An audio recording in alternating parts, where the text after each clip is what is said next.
بسم اللہ الرحمن الرحیم۔ اللہ تبارک و تعالیٰ کے نام سے شروع جو بڑا مہربان اور نہایت رحم کرنے والا ہے۔ ایک ایسا دیو ہیکل اور دراز قد انسان جو طوفان نوح سے بھی بچ نکلا۔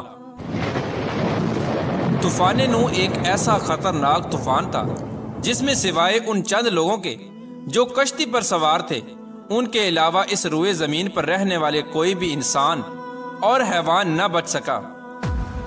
طوفان نوح نے اس دنیا کی ہر چیز کو فنا کر دیا۔ اس کے بعد اس زمین پر دوبارہ ایک نئی زندگی کی بنیاد رکھی گئی۔ طوفان نوح سے بچنے والا یہ دیو ہیکل انسان کون تھا اور اس نے کون سا ایسا کام کیا تھا جس کی وجہ سے یہ اس دردناک عذاب سے بچ گیا؟ اس کا قد کتنا تھا اور پھر کس طرح حضرت موسیٰ علیہ السلام کے ساتھ اس کی جنگ ہوئی اور اس دراز قد انسان کو کس طرح حضرت موسیٰ علیہ السلام نے قتل کیا؟ پیارے دوستو، تاریخ کے اس کردار کے پیچھے چھپی حقیقت کیا ہے اور کیا کوئی انسان سچ میں اللہ تبارک و تعالیٰ کے عذاب سے بچ سکتا ہے؟ ان تمام تر سوالات کے جوابات قرآن و حدیث کی روشنی میں آج کی اس ویڈیو میں ہم آپ کو بتائیں گے، لہٰذا آپ سے گزارش ہے کہ ہماری اس ویڈیو کو اینڈ تک ضرور دیکھیے گا۔ پیارے دوستو، وہ دیو ہیکل انسان جو طوفان نوح سے بھی بچ نکلا، اس کا نام اوج بن عنق ہے۔ اوج بن عنق ایک ایسا شخص تھا جو قوم عمالقہ میں سے تھا، جو قوم تاریخ انسانی کی سب سے شفاق قوم تھی۔ اس قوم کے لوگ خون خوار اور فطرت کے لحاظ سے وحشی تھے۔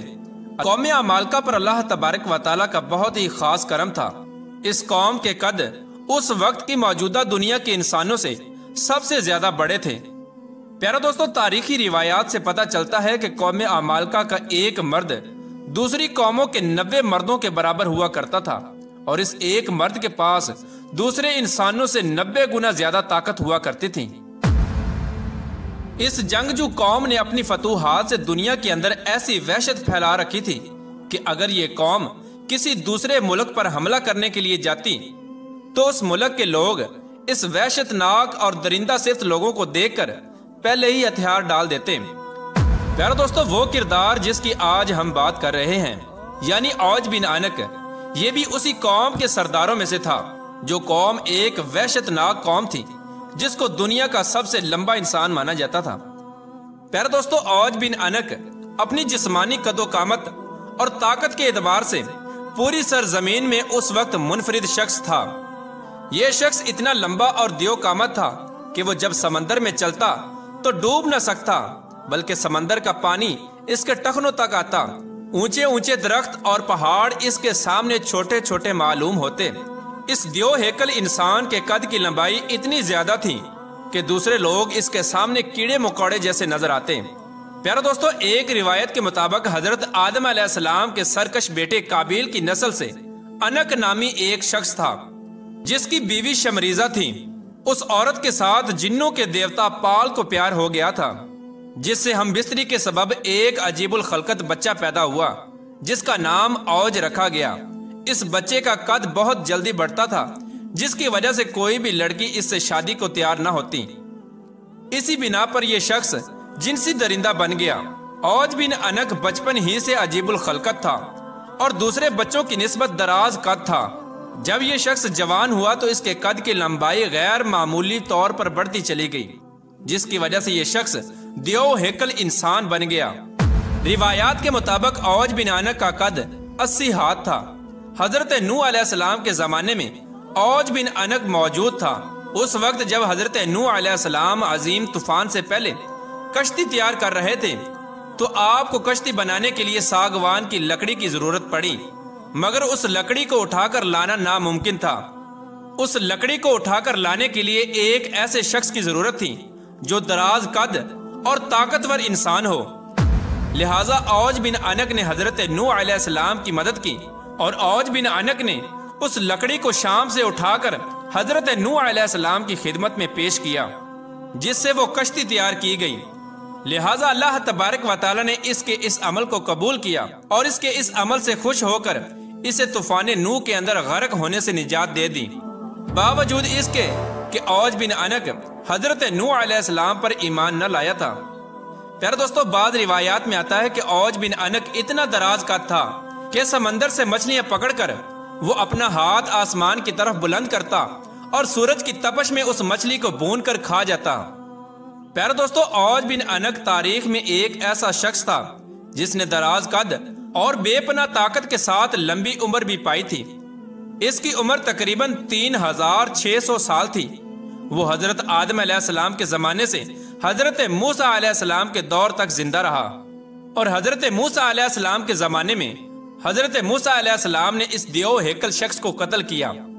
اس واقعے کا پس منظر کچھ یوں ہے کہ جب بنی اسرائیل کے لوگوں کو اللہ تبارک و تعالیٰ نے فرعون سے نجات بخشی تو حضرت موسیٰ علیہ السلام کو اللہ تبارک و تعالیٰ نے یہ حکم دیا کہ وہ فلسطین پر حملہ کریں اور فلسطین کو فتح کریں، کیونکہ اس وقت اللہ تبارک و تعالیٰ نے فلسطین کی زمین کو بنی اسرائیل کے لوگوں کے لیے مقرر فرما دیا تھا۔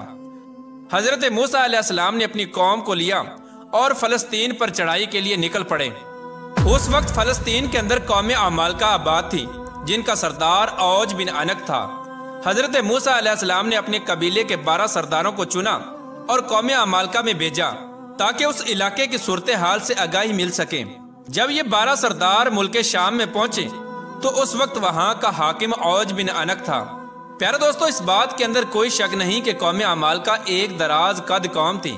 جب یہ 12 سردار فلسطین کے قریب پہنچے تو قوم عمالقہ میں سے ایک بندے نے انہیں پکڑ لیا اور ایک گٹھڑی کے اندر باندھ کر ان کو اپنے سردار کے سامنے پیش کیا، اور وہ شخص اوج بن عنق سے کہنے لگا کہ میں نے ان لوگوں کو جاسوسی کرتے ہوئے دیکھا ہے۔ جب یہ 12 سردار اوج بن عنق سے ملے تو اس کی قد و قامت اور جسمانی بناوٹ کو دیکھ کر حیران رہ گئے۔ پھر اس کے بعد ان 12 سرداروں نے اوج بن عنق کو اللہ تبارک و تعالیٰ کا پیغام سنایا اور بتایا کہ ہم جلد ہی اس ملک کو فتح کرنے آ رہے ہیں، اور اللہ تبارک و تعالیٰ کا وعدہ ہے کہ وہ ہم کو فتح عطا فرمائے گا۔ اوج بن عنق یہ بات سن کر غضبناک ہو گیا اور ان سب کو ایک ہاتھ میں پکڑ لیا اور چاہا کہ انہیں چیونٹیوں کی طرح مسل کر ہلاک کر دے، مگر جب اوج بن عنق نے ان سرداروں کے چہروں پر خوف دیکھا تو انہیں حقیر مخلوق سمجھ کر چھوڑ دیا، اور اپنے ملک کا ایک پھل جو کہ اتنا بڑا تھا کہ ایک آدمی کے لیے کافی تھا، اوج بن عنق نے وہ پھل ان 12 سرداروں کو دیا اور کہا کہ اپنی قوم کو جا کر دکھا دیں کہ ہمارے یہاں کے پھل بھی اتنے اتنے بڑے ہیں، تم لوگ کس طرح ہمارا مقابلہ کر سکو گے۔ چنانچہ اس طرح وہ 12 سردار اپنی جان بچا کر وہاں سے واپس اپنے ملک کی طرف روانہ ہو گئے۔ جب وہ سردار اپنی قوم میں واپس آئے تو انہوں نے اپنی قوم کو اس وحشت ناک مخلوق کے بارے میں بتایا، جس طرح کہ اللہ تبارک و تعالیٰ قرآن پاک میں ارشاد فرماتا ہے، جب حضرت موسیٰ علیہ السلام نے اپنی قوم سے کہا کہ اے میری قوم، ارض مقدس میں داخل ہو جاؤ جس کی سرزمین اللہ تبارک و تعالیٰ نے تمہارے لیے لکھ رکھی ہے، اور پیٹھ نہ دکھاؤ ورنہ خسارے میں رہو گے۔ اس بات پر بنی اسرائیل کے لوگ بولے، اے موسیٰ علیہ السلام، تم اور تمہارا پروردگار لڑو، ہم تو یہیں بیٹھے ہیں۔ وہاں تو ایک طاقتور قوم عمالقہ آباد ہے جس کا ہم مقابلہ نہیں کر سکتے۔ ہم صرف اس صورت میں وہاں داخل ہو سکتے ہیں کہ وہ خود بخود اپنے وطن کو چھوڑ کر کہیں چلے جائیں۔ چنانچہ حضرت موسیٰ علیہ السلام نے اپنی قوم کو بہت سمجھانے کی کوشش کی کہ اللہ تبارک و تعالیٰ ہمارے ساتھ ہے اور اللہ تبارک و تعالیٰ نے فتح ہمارے لیے لکھ دی ہے، لیکن قوم نے حضرت موسیٰ علیہ السلام کی بات نہ مانی اور وہ انکار ہی کرتے رہے کہ ہم قوم عمالقہ سے جنگ نہیں کر سکتے۔ چنانچہ اللہ تبارک و تعالیٰ نے ان کی اس سرکشی پر بنی اسرائیل کے لوگوں کو صحرائے طیہ میں قید کر دیا، اور یہ لوگ جنہوں نے جنگ کرنے سے انکار کیا تھا وہ اس مختصر سے صحرا میں بھٹکتے رہے، حتیٰ کہ یہ لوگ سارا دن اس صحرا کو عبور کرنے کے لیے پیدل چلتے، لیکن وہ میدان ختم ہی نہ ہوتا اور وہ اسی میں بھٹک کر رہ گئے۔ جب قوم نے حضرت موسیٰ علیہ السلام کی نافرمانی کی تو حضرت موسیٰ علیہ السلام خود اوج بن عنق کو ختم کرنے کے لیے نکل پڑے۔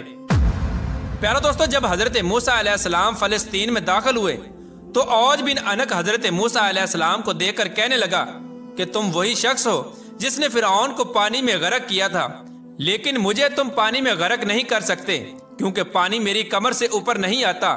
یہ کہہ کر اوج بن عنق نے حضرت موسیٰ علیہ السلام پر حملہ کیا۔ چنانچہ اللہ تبارک و تعالیٰ نے آپ کو اوج بن عنق کے حملے سے محفوظ رکھا۔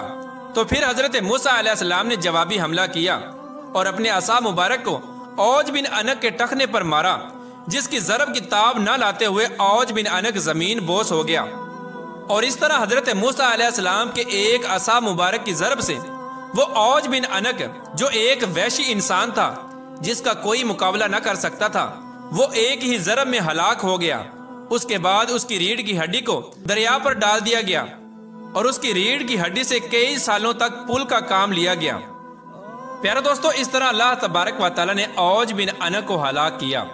پیارے دوستو، اب بات کرتے ہیں کہ کیا کوئی سچ میں اللہ تبارک و تعالیٰ کے عذاب سے بچ سکتا ہے، اور کیا حقیقی طور پر اوج بن انک بھی طوفان نوح سے بچا تھا، جبکہ طوفان نوح اللہ تبارک و تعالیٰ کی طرف سے بھیجا ہوا ایک دردناک عذاب تھا۔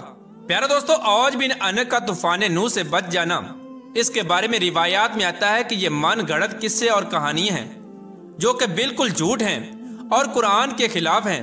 قرآن کریم میں اللہ تبارک و تعالیٰ حضرت نوح علیہ السلام کی اس دعا کو یوں ذکر کرتا ہے کہ زمین پر ایک کافر بھی نہ بچنا چاہیے، اور یہ دعا قبول ہوئی اور ایسا ہی ہوا۔